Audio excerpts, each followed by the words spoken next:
Glenn, I hear you've got a theory about money. I do. You're pretty suspicious of it. No, it's not. In the words of Pink Floyd, what is it? Money, so they say, is the root of all evil today. I think the thing about money is that it's. I think it's become one of the most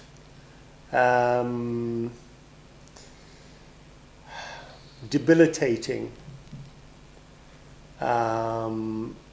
aspects or facets of our society. First of all, it creates stress. If in our perception we don't think we're getting enough of it. I mean, that's one example, I could give you others.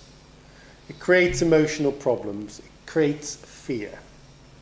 Now, money itself doesn't create fear, but the fear of lack of money, or that there is only a limited supply of money, can create or trigger fear. My concern is that that money,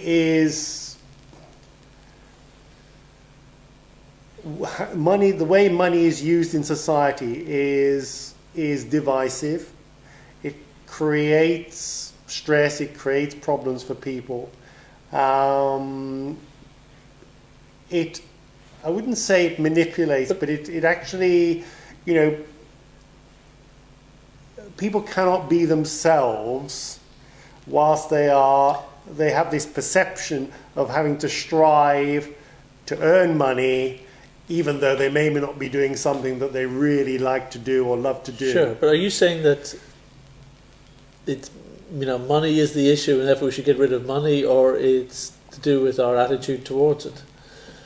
Well, I think you can't have one without the other, can you? If you have money, then you'll have an attitude towards it. Yes, but are you saying that you can change? Are you saying that it's not possible to have a good attitude towards money? Are you saying that actually we have to remove money out of the picture? Yeah.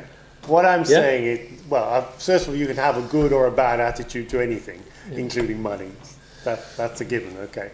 Now, what I'm saying, I have a sense that money, that we could actually do without money as a society, as humankind, if you like. Okay. I have a sense that if we were to do that and to explore that it would be to the ultimate benefit of everyone, because of the craving, the dependency that money creates. All right. Now, for example, to do without money, are we kind of just saying that, if we look at money as being a medium of exchange? Yes. So we remove the medium, and therefore we have to have the exact exchange, the bartering system.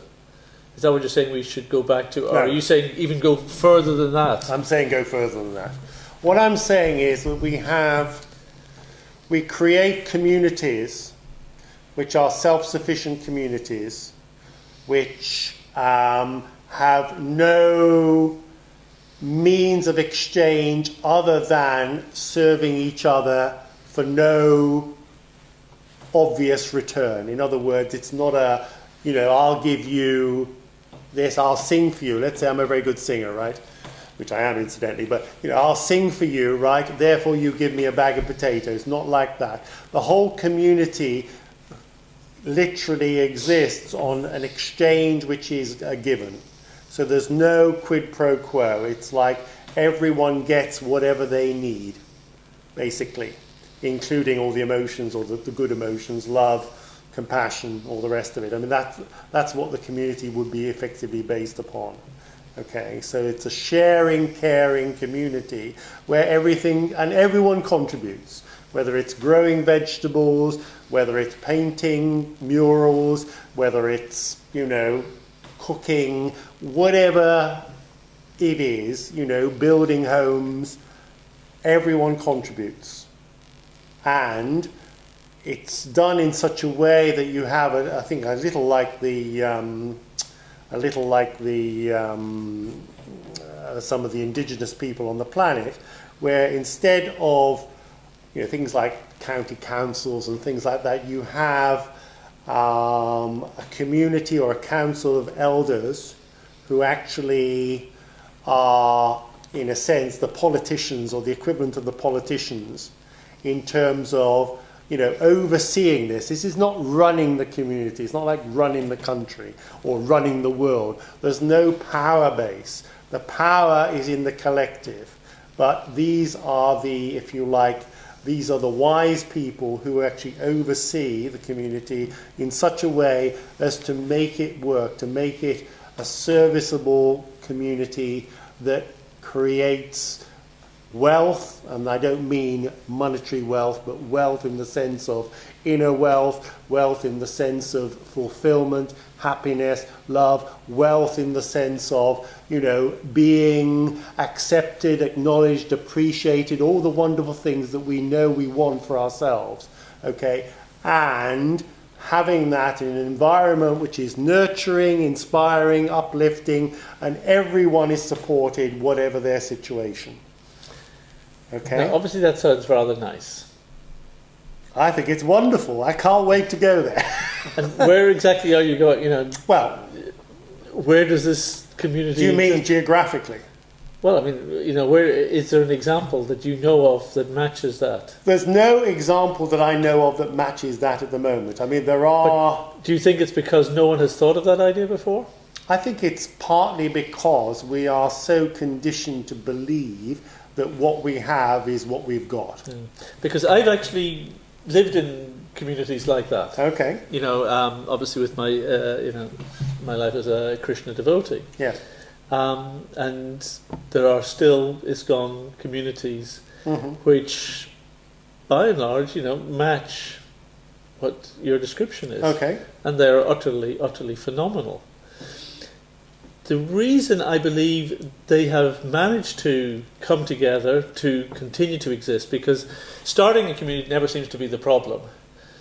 It's like businesses. Most communities fail within their first year or whatever, or their first 10 years. But it's holding it together, over generations, which ultimately, proves its strength. And it seemed to me that you need all the factors in order to manifest the sort of reality that you are expressing there. Needs a common focus which is beyond oneself, beyond the community even. And basically, I think the communities that have scored the best in terms of what you're saying are those which have been actually dedicated to God, where there is, a reality, a real fulfillment personally that's feeding them, where everyone kind of feels that their service is directed towards, the transcendent. And actually, it is such a powerful experience for them that they sense the nourishment from that, so that the ego and all the other desires and wants and things become reduced, because we're not perfect. People who enter communes are not perfect people. Sure. They still carry... Who is perfect? Yeah, and everyone carries with them so much, but the power of the focus of devotion to God actually manages to, overwhelm the kind of lower interest in order to kind of just to want to serve the interest of the whole. And I think that's part of the key to success, for a good community.